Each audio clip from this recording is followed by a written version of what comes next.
listening to the AFTERBUZZ TV network, now the largest new media platform on the web, and your #1 source for after-show entertainment. Very good, Keith.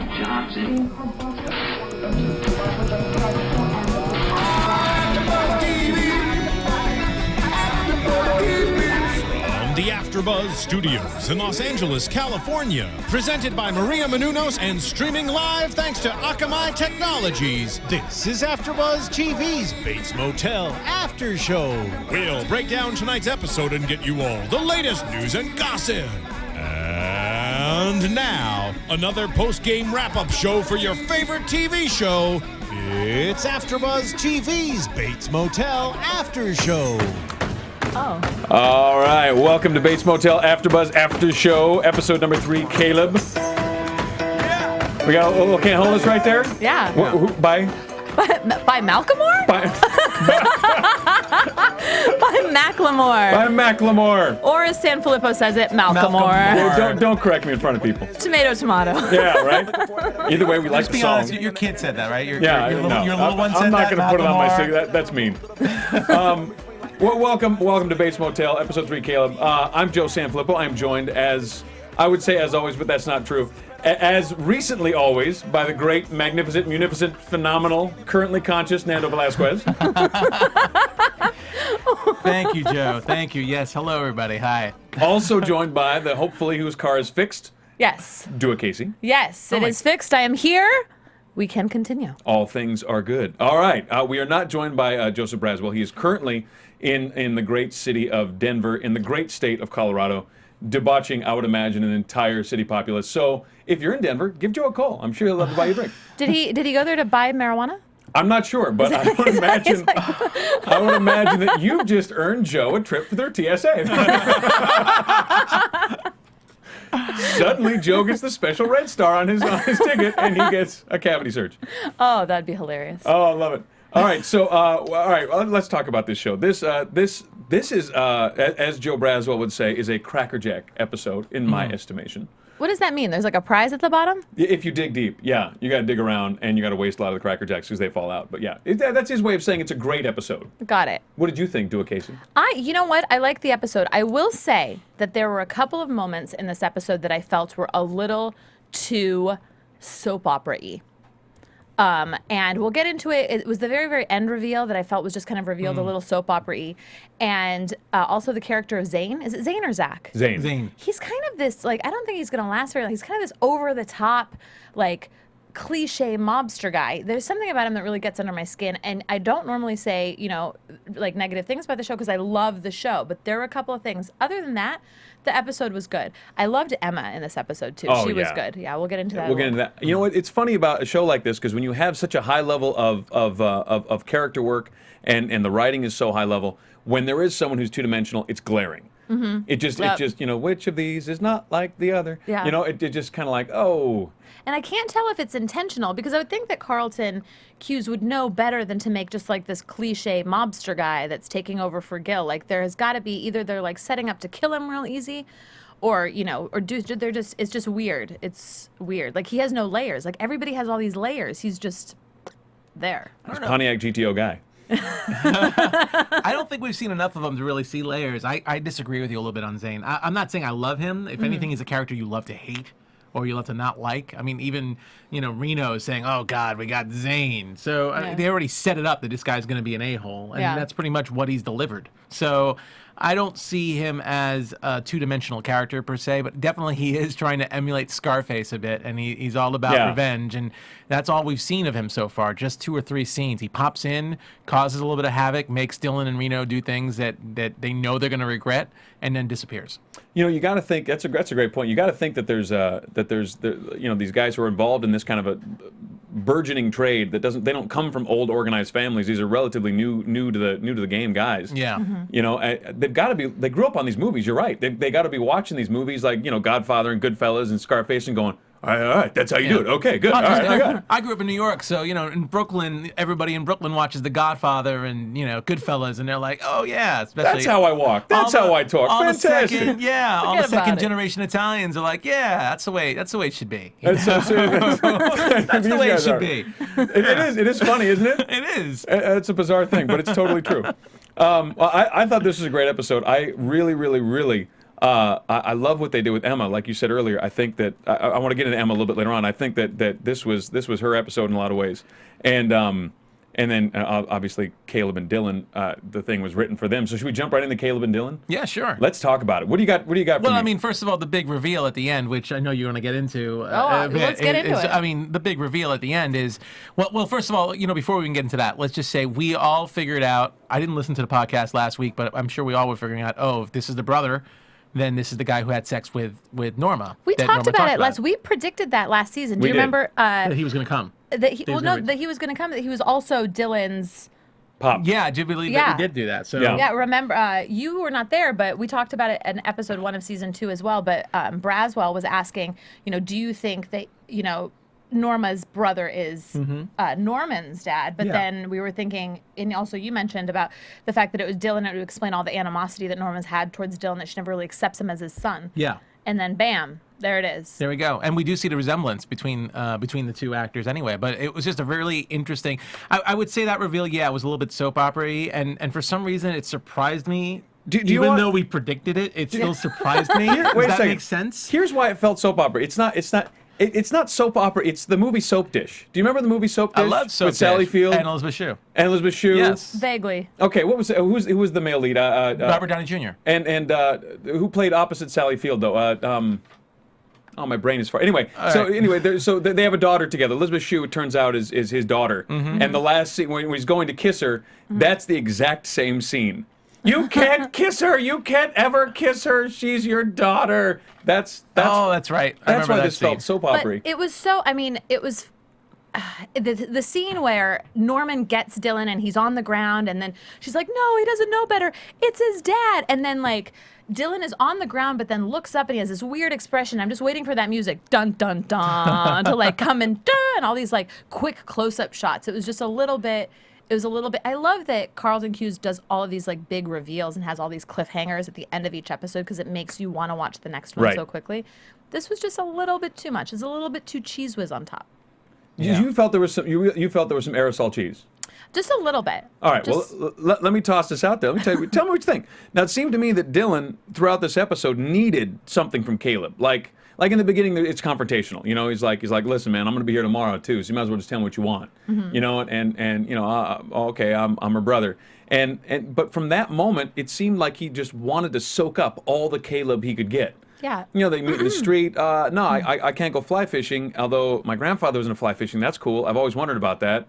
I don't know these people. I don't have any contact with this side of the family. I want this. Well, he's felt so disconnected from his family because Norma won't tell him anything. She kind of, shuns him off as the bad son. And finally, he has a family member that he never even knew existed. Yeah, he really wants to soak up all of this information, and he's curious as to why. The first thing that he sees is that interlude between Norma and Caleb. Just get out of here, get out. She freaks out, and wouldn't you be curious? Absolutely. A long lost uncle that you never knew about is now, and then she won't talk about it. She won't discuss it. That's only going to make somebody dig deeper. Well, I think it's anyway. Yes, I agree with you. But the need. I think what is interesting to me about the need is I got the vibe anyway that he felt like here was someone normal that I'm related to. Mm-hmm. Like Norma is batshit crazy, so this person does not seem crazy. And I'm related to this person. Well, also, he feels that Caleb is misunderstood. Here he comes, acting all nice. He's respectfully in the kitchen when Norma walks in. And he seems like he's got that cool mellow surfer thing happening. And he's totally, there's no Right? reason to suspect that he's doing anything wrong, and Norma freaks out, which what she does is what she does to Dylan every time he tries to make a decision, working in the weed business, whatever else, does the same thing. So they're already a kindred spirit right there. And he wants to know, Sympathizes. he already sympathizes with him. Yeah. Absolutely. And then, of course, he doesn't really have a father figure. So, ironically, he goes to the person who now seems to be really his father. Cutting to the chase, and, man. and totally bonds with him. Well, I think yes, and I think germane to that last scene, I think that I think he had built up in his head. I would imagine. All right, my mother's a little bit nuts, and so I know growing up, I always wanted to have a stable thing, like a stable lady tell me things that made sense. And, you know, that's a difficult thing to find. So you know, I know that, I understand that urge that he has as a character to like, okay, someone's going to be normal in my family. My whole family's not crazy. It's just this one. So I'm okay. I'll be fine. I don't have to go nuts like this person. Yep. You know what I'm saying? And so It's his shining hope. yes, and when he's fighting on the floor with Norman, I think that defeat on his face is like, oh, even this is screwed up. Like, even this is totally screwed. No matter what I do, even when we find the brother, turns out he was raping my mother. Of course, my family is a complete disaster no matter what. Why do you think he didn't believe him? I think he wanted to believe there was somebody decent. Or that's why he didn't believe her when she said that he was raping. That's what I think. Yeah. Yeah. I mean, I think you build it up. You want to believe something's good, but I'll tell you what is good. Nice. You see that? A segue is you like good. that? A segue would be good. That was impressive. Today is a good day. It is March 18th, and it's a very exciting day on the Oxygen Network because today is the premiere of Chasing Maria Menounos. This is a reality show starring our producer and the owner of AfterBuzz TV, Maria Menounos, and Kevin Undergaro. It is basically chasing her around, and this is a lady with an insane amount of energy, so this ought to be a pretty darn good show. Let's take a look. Tuesdays on Oxygen. I'm Maria Menounos, and my life can get a little crazy. I host Extra. I'm an actor, producer, dancer, wrestler, and a lot of other things. I live with Kevin, my boyfriend of 15 years. Do you really love me? I would say that I'm in serious like. And my parents. Yep, I just said I live with my parents. You drive me crazy. You drive me crazy. My parents want us to get married. You both love each other. Get married. Kevin and I don't. I am gonna get married when I want to get married. I think I want kids. Kevin definitely doesn't want them now. This is being pushed on to us. And of course, my parents wanted them yesterday. This year you gotta have it. And I have a house full of people counting on me financially. If I take my eye off the ball, everything can fall apart. It doesn't matter what anybody else thinks or wants us to do. It's what we want to do. Everyone thinks that they know what's best for me, but I'm really the only one. I have got to figure things out. Chasing Maria Menounos is so new. Every Tuesday at 10, 9 Central, starting March 18th, only on Oxygen. That show looks awesome. We got to hang out with Maria Menounos one time. I've only hung out with her one time. I think Nando's hung out with her several times. Several times. That woman has so much energy. I think we hung out one time for about maybe 10, 15 hours, and I think that ended at 4 in the morning, and I was completely burned out. And we came home, and we're watching a parade at my house, a rerun of a parade that started at like 8 in the morning, and Maria was hosting the parade. Can I tell you? Get out of here. She was hosting? She was she went from the party to host a GD parade. I don't know how. The energy is insane. I just want to bring this up. I haven't brought this up in any of the other shows that we pushed for this show, but just one of my best memories with Maria was hanging out with her in Barcelona, Spain. You got to hang out in Barcelona? And Barcelona with Maria and Kevin. So that sounds like a great time. time. So you never know where they're going to end up or what's going on with That's them. the truth. That's the truth. So like right now she's in New York. And right now she's in New York just promoting the show, and who knows what she'll be next week. And yeah, we don't even, she's our boss, and we don't get to see her too often out here. We hear from her a lot, but we don't get to see her as often because she's running all over the place between Extra and all her other gigs and wrestling for the WWE and she works a lot. And to be successful in this business, you got to move, you got to work, and she's definitely dedicated. She's doing a Bahamian. Man, I got 14 jobs. Yeah, totally. and now a reality show. There you go. Yeah. All right, so check it out. You get to see Kevin Undergaro, who's also our boss here, and some of the other AfterBuzz crew. Yes, you'll get to see some of us, I'm sure, floating around. Yeah. Although not this us, but other us's. Other us's. You never know. You never know. There might have been a camera on. There might have been a at some camera. point. And her parents are hilarious. Yes, her parents are great. Oh, they're so Greek. Like, your last name is Sanfilippo. Yeah. You're Greek. No, I'm Sicilian. You're Greek. Okay. Yeah. So don't argue. Just be Greek. Just be Greek. So check out the show. It's it'll I guarantee it'll be entertaining. All right. So I'm not finished with Caleb and Dylan. You guys feel? No, I'm not finished with Caleb. I don't feel quite done with them anyway. But that begging need that he has to have somebody in his life, and then of course it's shattered when we find out. Now, do you think he buys it right off the bat at the end there?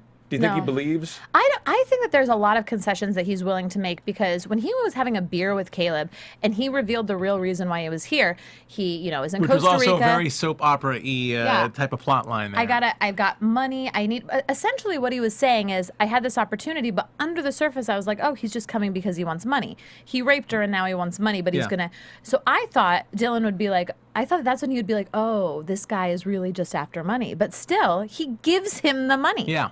He's so trusting. And totally buys it. But Like that shows the hole that is in this man's life, that he does not have a father figure. There it is. That's what it is. He is so wants to have. I mean, first of all, he's been trying to take control in his own way of the motel with his mom, trying to take ownership and take the like adult alpha male responsibility. And she won't. And he's been trying to, but she's been fighting him every step of the way.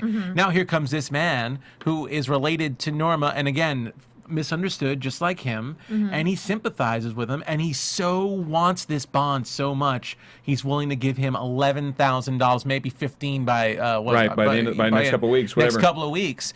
I mean, chances are, working what he's doing, he probably makes that pretty easily. It's not like he's giving his life savings, but still, this shows what he's willing to pay to get this man in his life. Let me ask you guys a question. Interesting. What did you think he felt? Not what he thought, but what do you think he felt after he gave Caleb the money? Because it looked to me like he felt like $1 million. Yeah. It looked like he felt terrific. Of course. Yeah. It made him feel so good to be able to do something. Don't forget that he actually gave Norma money an episode or two ago, and she wouldn't take it. Just for him staying there. It's this wanting to be, like, he always has, I mean, the family values, even it harkens back to with Bradley as well. It's like he wouldn't go near Bradley because he knew that it would hurt Norman. He really cares about his family. Yeah. And so even as illegal as what he's doing, I mean, it's a town business, I guess, but it still is illegal. He wants to be a provider. Well, and here he is providing right now for his uncle. Yeah, absolutely. And let's talk about the kind of things he has to do for this money. He has to sacrifice for this money, not necessarily personally, so far as like his life, he hasn't had to give up. Well, that's not true. He's had to do and be a part of things he didn't want to do and be a part of. And right now, he might be in the middle of a mob war, of a family war. He witnessed a murder, but I got to tell you, the first time, even in season 1, the first time that he found this job before he knew what it was, and he put that gun in his hand in the woods, and he finally felt like a man. I think that that's what this is all about. Like, where he was at the beginning of the show and where he is now, like, he's really come into his own. He's a man, and now he just needs somebody, he needs a family, and he needs somebody to provide for.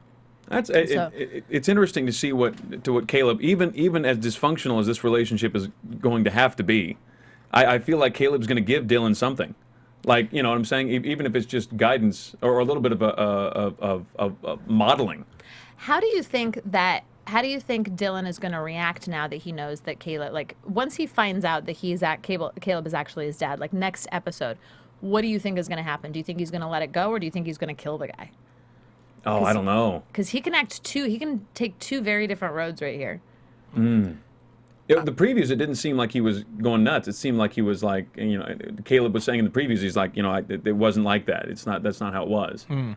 And it seemed like he was having a reasonable enough discussion to have that be said. I think it'll still be there's enough room for reason to take over as far as any rash actions right now. Norma's the rash one. Dylan has tried not being the rash one. Norma and Norman can be the rash ones. And of course, it also asks the question: did Norma get raped in the first place?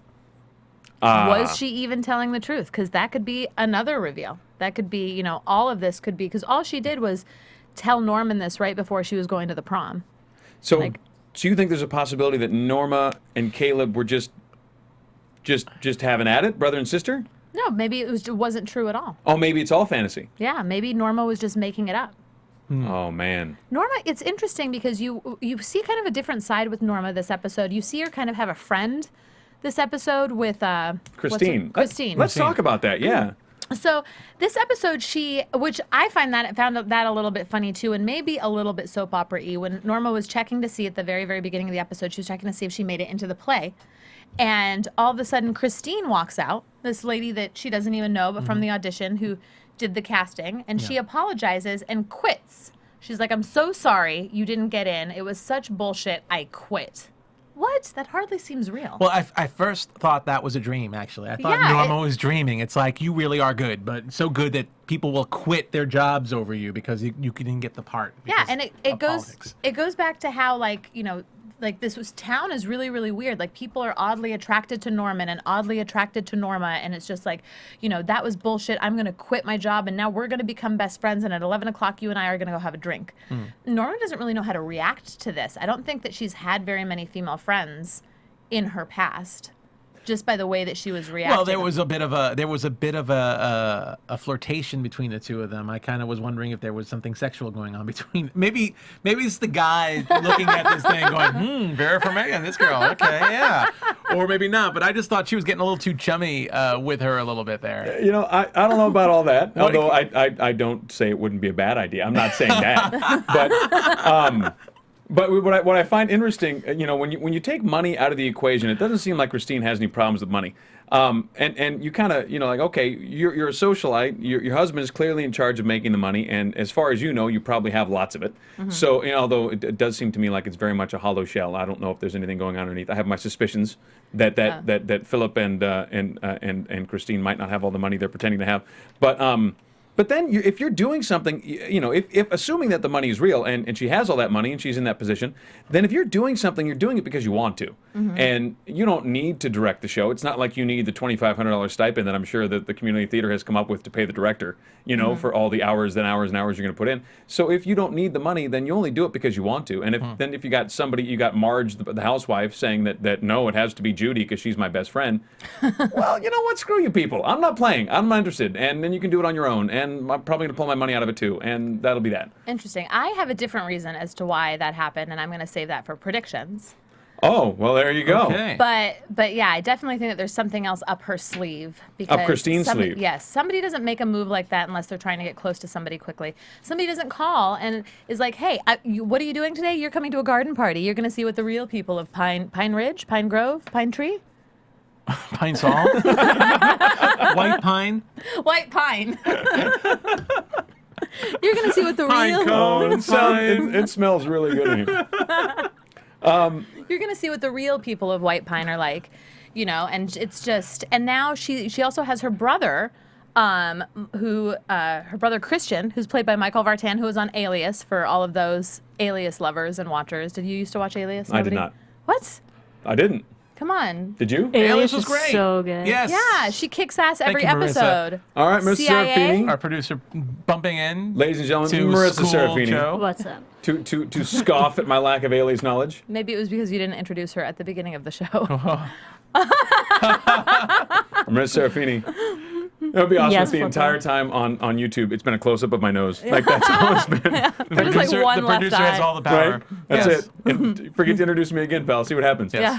Marissa Serafini is the best producer in the universe. She really is. Ever. Aw, stop. She really No. is. All right, can you zoom it out of my nose now? Yes. And zooming out. So wait, so you think you just dove into this, so we got to finish diving into it. So you think there's an ulterior motive here, Yes. and you think that she's brought the brother into the ulterior motive. Yes, I think that they have something to do with the drug ring, and this is all wrapped around something to do with Gil, something, because if they have all of that money and they're in White Pine, what are they in? They're in the weed business. They have to be. So maybe they work for Nick, because remember, Nick was at that party. Yeah. And he goes up to Norma and makes sense. he's like, hey, I heard about what you did at the meeting. Interesting. And so I think that it all harkens back to the meeting, and then they know that she wants the bypass closed down, something with Gil being dead. They want to use Norma for something. They're going to use her as a pawn. They're going to make it seem, I just think that there's something there. This is definitely something that we're going to... Well, they do seem like they're wooing her in some kind of... I mean, it's so funny because we just keep seeing the motel, and we see Norman dressed the way he is, and Norma and everyone just being a certain way, and then all of a sudden you put Norma into this beautiful mansion where she gets to see, like you said, the real White Pine, and this is where you get to realize, yeah, that's right, even though we haven't seen much of this, but there's apparently a booming weed industry, at least, or booming industry here, and now we get to see the upper class of this town a little bit more. And the motif is super modern. Like everything in Norma and Norman's world is classic. The car is classic. The hotel is classic. Everything has a vintage feel to it. The clothing has a vintage feel. But all of a sudden, she's in an ultra modern tri-level mansion. Yeah. With all these cool people wearing ultra-modern clothes, and she looks a little, I don't want to say dowdy, that's not true. She still looks great. She's still, but you notice it took her a while to pick the dress and to take a look, remember? And then Dylan walked in and she was a little shocked at that. But it took her a while to actually set this up. And she walks in, everyone just looks like they woke up that way. Yeah.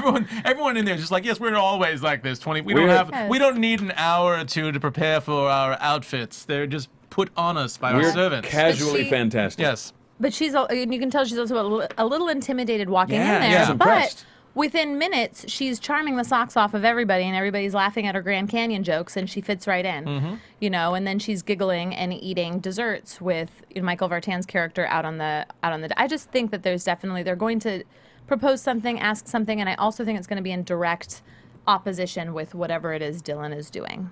Oh, absolutely. So. All right. There's a lot of things. I would love to be a fly in the wall of the writer's room. That's all I got to say. I really like your idea better than my idea, because your idea, there's a lot more places to go. My idea, Christine just really likes her.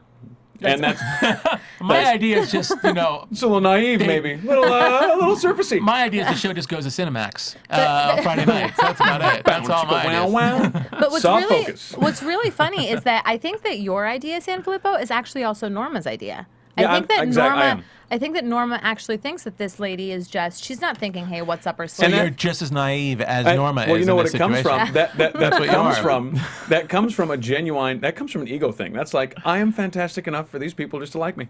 And that's cool. Genuinely fantastic enough for these people just to like me. Oh, sorry. Did I say the word wrong? No, I'm sorry. No, yes, but that's okay. We'll move on. Are you sure? Like Malcolm Moore. Yes, I was going to say, you said genuine instead of genuine. Does it matter? Genuine's a rapper. Actually, it's funny. Genuine actually is a rapper that you said correctly, but you can't say Macklemore right. Genuinely?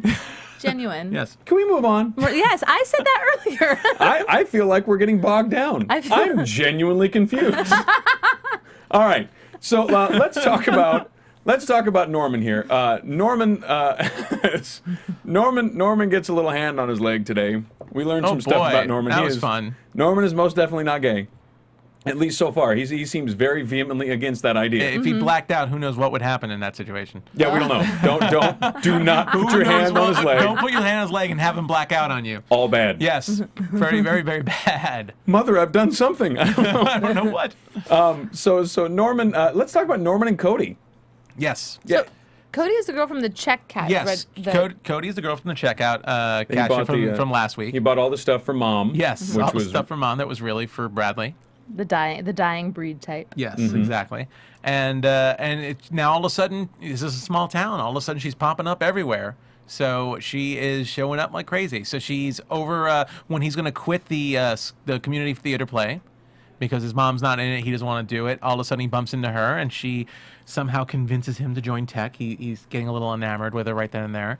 And then he goes to the memorial for Bradley that Emma so graciously set up, and we hear some Malcolm Moore when we walk in. Because that's what you hear at a... You were probably DJing that. You're like, what do these kids want at the memorial? Macklemore. Malcolm Moore. So, rough, man. We walk in, and again... I don't know why you're angry at me. I didn't do anything to you. I did you nothing but love.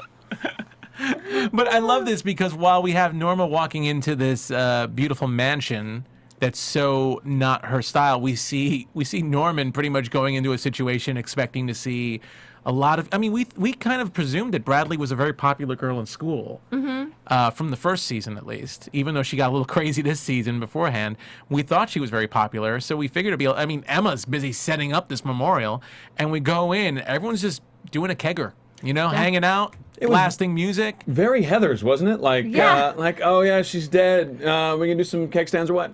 Yeah. And of course Emma. I mean, we can touch on Emma later, but then we see Corey with Philip. I believe the name of the guy. Cody with Philip. Cody with the boyfriend was Philip. Yeah, I think the boyfriend was Philip. That's what I meant. So we see Cody with Philip. So there's that little bit of dejection that you see Norman have about she's with a guy.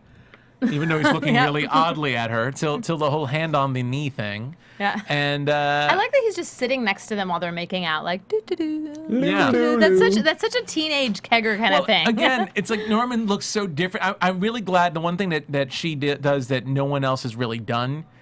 in this town is she calls Norman out for his appearance and his looks and pretty much says, I thought you were gay. You kind of dress really odd and you're really different. And yeah, you come off, you're giving a major gay vibe. Like, what's your deal, man? Which, you know, just you're incredibly, she's just pointing out that you're incredibly different. You don't really belong in this world. And that was the only, for some reason, that was the only direction that made sense to her, that he was perhaps, you know, just oddly around girls because he was gay. So maybe I'll just get Philip to put his hand on your thigh with apparently some violence. Like, it didn't come right off. It was a, I mean, like, I don't know, you know, but it wasn't like he just, like, lightly put it on there. He was like, yeah. And Norman's like, no. And he's like, double down, boom. Like, I got your leg. It's like that I like that he was still polite about it. He was like, what's that? And he takes it off and then it goes again and he's like, he gets up really quickly and he goes, I'm gonna go. He's like, still polite about it. It's not like, what the hell, man? It's like, But kudos to Cody for calling out Norman, for at least somebody. I think anybody who calls them out for what they are in this world really is going to draw a lot of fans. I'm already a big fan of hers. The actress who plays her is Paloma, and I will not say this last name right, Kitlowski. I'm just totally butchered that. She's Canadian. Is that Greek? I'm just kidding. Yeah, it's not Greek. It's Greek. Ski at the end? No, I You're don't think Polish, so. but the Polish people come from Greek. You're Greek. I don't think so. But not only does she call out Norman for being odd and being different, she also says, "Oh yeah, there's never a bad time to you can always make out. You know, There's always the line about making out. There was always a good reason to make out. I actually wrote that down as the quote of the day. Yeah.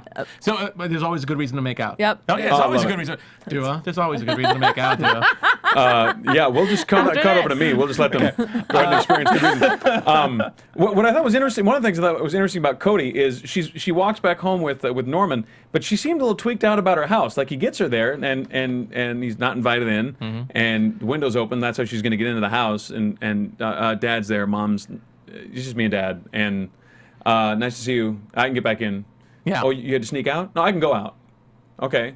The music kind of like changed when that happened. That was a weird little scene too. It was a little weird something's scene. a little wild. Wait a minute. Did I miss this scene?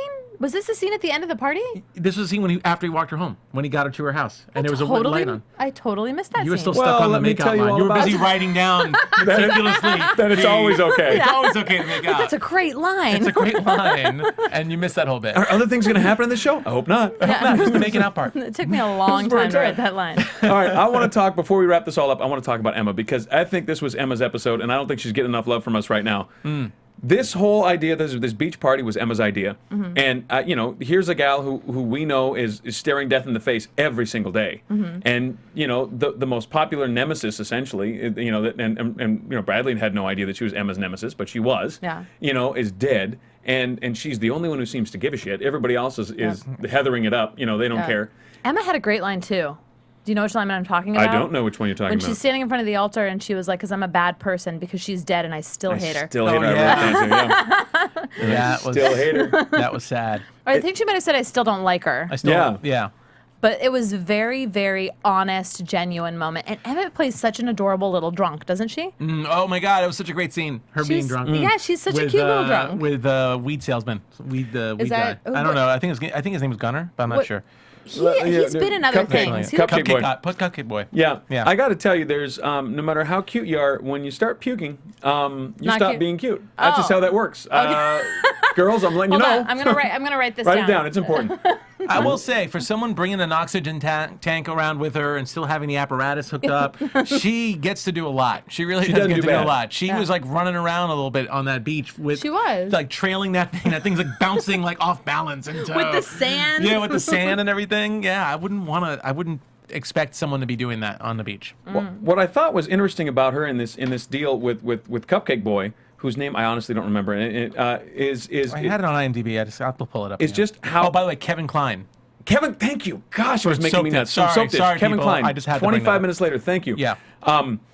She needs to make these bad decisions, and everybody else. You know, everybody else feels indestructible. I think that's part and parcel to being a teenager. And so when you're indestructible, you make the bad decisions. But when you know how fragile you are, I would imagine, you know, the temptation is to live smaller and be closer and tighter and not make the bad decisions. Yeah. And so it seems like at this point she's kind of realizing like, I haven't got that much time left. I got to make some bad decisions. I got to She's be crazy. been making good decisions with Norman, and look where that's gotten her. That's a fair point. Second place with with Bradley. That's got her, and going to be second place right now. To Cody. To Cody. So that was rough. That's rough. So she's like, hey, Cupcake Boy, let's make some bad decisions. Yeah. And he's accommodating. I love that line. Hey, Cupcake Boy, let's make some bad decisions. But when she was like, do you want to make some bad decisions with me? Like, as a teenage boy, like, what are you going to say to that? Of course, oxygen tank or not. That was very... There's always a reason to make out, even with Oxygen Girl. There's always a reason to make out. Reason to make out. There's always a reason to make out. Oh, I love it. All right, we didn't have as much time as we would like, but let's talk about news and gossip. We got some news and gossip, people? I believe we do. And we don't have a drop for it, so let's move on. It was a surprise. Come on. Oh, there it is. AfterBuzz TV News. And Ladies the and camera's gentlemen. back on your nose. I was just about to say. That's Marissa Serafini. Don't you forget who's in control here. That's my fault. So I just have some small things. You know, this was the top-rated episode of the season so far. I know Yeah. it's only episode 3, but it was rated 9.1 on IMDb. So the fans are really responding to this season, really loving it.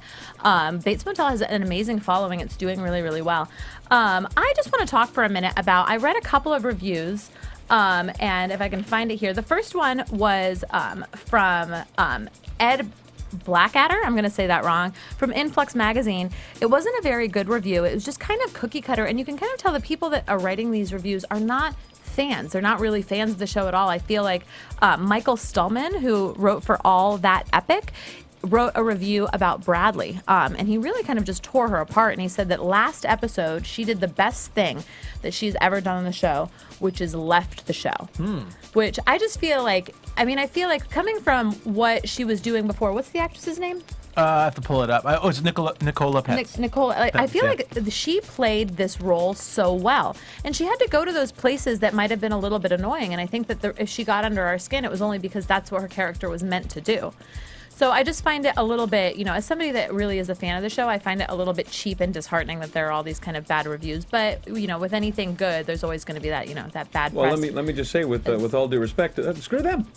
There you are. Well, is Bradley coming back, or is she gone for the show? I Do we would know? imagine I she'll would come imagine back. she'll come back. Yeah. I have a feeling she'll come back, but I don't know. I haven't looked ahead. Norman's got a killer in room 4. That's got to happen. Otherwise, this whole thing can't start. Otherwise, your prediction from episode 1 won't come true. I will not be denied.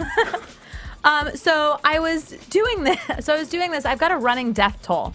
All right, and people can rate. That's things she does for fun. People can rate and You do it comment your way, she'll do it hers. and tell me what I'm missing. But this so far is the running death toll of Bates Motel, hopefully in chronological order. Go. All right, 1, Norman's dad. 2, Keith Summers. Got it. All right. 3, Deputy Shelby. Okay. All right. 4, maybe the sex slave. We don't know yet. Most likely. Is the sex slave dead? One of you guys was thinking she's still alive, but at this point, she's dead. You're in North Hollywood. You can find her. 5. 5. Just Google her. Just Google her. That's what I'm saying. Just GPS. If Braswell was here, he would pull out the book right now, is what he would do. Google He'd be it. like, check out this book. 5, Bradley's dad. 6, Miss Watson. Yeah. 7, Gil. 8, the guy that killed Zane, the guy that killed Johnny. Johnny died because from Zane the killed Ford him. family, yes. Yes, from yesterday. And then this episode, Paco and Tony died, Paco and Tony. which are just the 2 random guys in the shed. And we got a blonde dude from last year I think we missed. I think Paco's a great name for a random guy. Mr. I don't remember his name, but Cadillac. Oh yeah, the guy in room number 9. Yeah, so we at number 11. Are we 11 right now? I think so. Okay, so 11 or 12. 1, Wait, 2, did we include the guy that got run over by Dylan? 9. Did we include the guy that got run over No. by Dylan? Oh 13. yeah. Your count is terrible. Your count- All right. Hold on, wait a minute. We gotta 13. start- So if anybody else can So 13. think So- of anybody that has been killed. That we Who missed. Hold on. Was that the guy that didn't Dylan run over? All right. All right. All right, well, okay, so if we missed Emerson, Mr. Emerson. Mr. Emerson, if we missed anything, tell us on the interwebs. We want to thank you guys for downloading on iTunes and listening to us on Can you tell we're running low on on time? iTunes. And if you are on iTunes and you would like to rate us, we love being rated, and we love being rated a certain number, maybe 5s. Fives are great. And if you rate us, that's how your friends find us. So thank you so much. He sounds like an auctioneer. I am. I'm gonna go now. Stop interrupting. So if you are listening on iTunes and you want to check us out, go ahead and check us out on YouTube. That is the easiest way. If you guys have comments, we can go back and forth a lot quicker, a lot easier on the YouTubes. Shall we step into predictions? And now, your AfterBuzz TV predictions. Do it, Kaissi. What do you got for us? I'm just going to recap on what I said before. And what I said before and what I said before was that I think that Caitlin, Carmine, what's her name? Christine. Carmine. Has it's Carmine. has something up her sleeve, and she's definitely involved with Nick, and there's something going on. Go, Nando. My prediction, Bradley comes back. Eventually. Your prediction's garbage. All right. I'm doing it fast. Yeah, I know all about you. All right. My prediction is that... My prediction is that Caleb and Dylan are going to actually come to some sort of an accord, and that is going to be Dylan's out of town eventually. Hopefully not this season, because I really like Dylan. All right, Nando Velasquez, where can we find you, Dylan's sir? not leaving. It's a prediction. Doesn't have to be true. It's not leaving. I'm just saying. Well, your prediction's crap. You can find me on Twitter at Nandovel, Nandovel, and here on other shows with Sanfilippo for The Following and Hannibal and Blacklist and Walking Dead without him. He's going to name all the shows. It's going to take another 10 minutes. Do it, Kaissi. Where can we find you? Do it, Kaissi, on Twitter. Done. Mic drop. Good night, Wisconsin. All right, I'm Joe Flippo. You can find me on the Twitters at JoeFlippo, and my website is josephsanfilippo.com. It was a pleasure taking care of you guys tonight. We will see you next week. And Braswell. Oh, Joe Braswell, JoeKBraswell.com. From executive producers Maria Menounos, Kevin Undergaro, Phil Svitek, and the entire AfterBuzz TV staff, we would like to thank you for listening to the AfterBuzz TV network. To watch or listen to other after shows and post comments or questions, be sure to visit AfterBuzzTV.com. I'm Sir Richard Wentworth, and this has been a presentation of AfterBuzz TV. Buzz you later. The views expressed herein are those of the hosts only and do not necessarily reflect the views of AfterBuzz TV or its owners or principals.